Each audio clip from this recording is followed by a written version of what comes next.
Let me start in the middle of the thought most people avoid, because it's easier to pretend the world is simple than to admit history has a habit of looping back with better graphics. What if Israel already returned from exile, but the exile never actually ended? What if the real exile isn't about being pushed out of the land, but being pressured inside it? Not chains, not caravans, not foreign kings issuing decrees, something far more modern, far more polite, and far more suffocating. Because buried in Jewish tradition, tucked between the familiar stories and the parts no one reads unless they rate trying to impress someone on a date, is a concept almost no one talks about anymore: the fifth exile. And no, it's not a sequel, it's a pattern. What exile really means. When people hear the word exile, they imagine Babylonian soldiers dragging Jews away, or Roman legions marching them out of Jerusalem. Babylon, Persia, Greece, Rome for exiles. That's the standard model. But exile in Jewish thought isn't just about geography.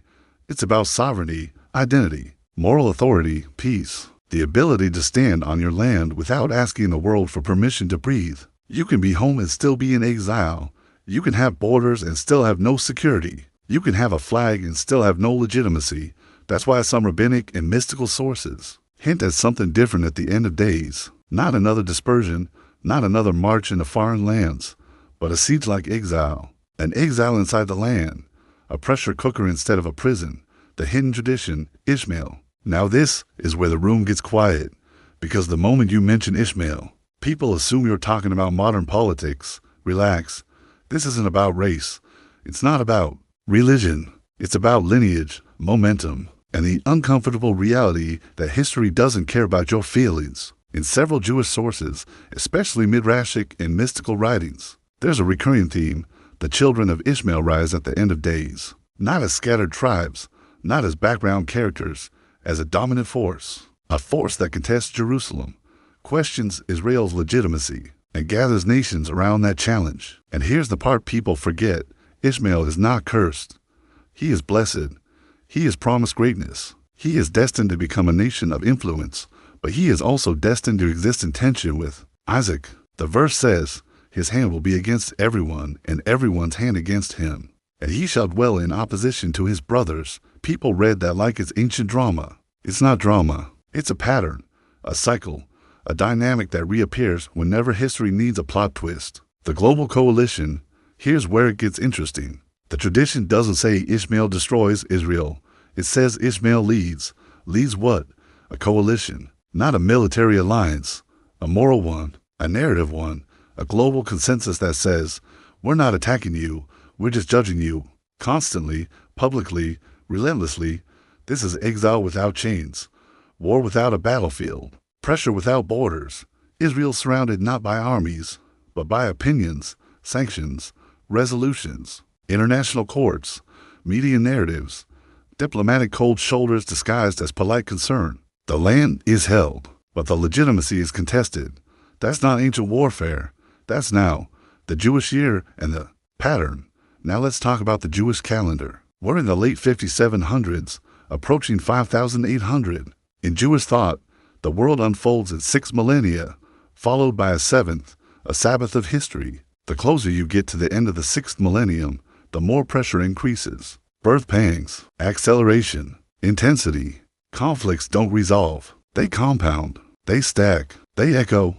There is no verse that says, in year X, the fifth exile begins. That's not how Jewish prophecy works. Instead, it says, watch the alignment. When Israel is restored, yet constantly condemned. When Jerusalem becomes the center of global obsession. When Ishmael has wealth, influence, numbers, and narrative power. When nations who once defended Israel begin to distance themselves. That's not coincidence. That's convergence.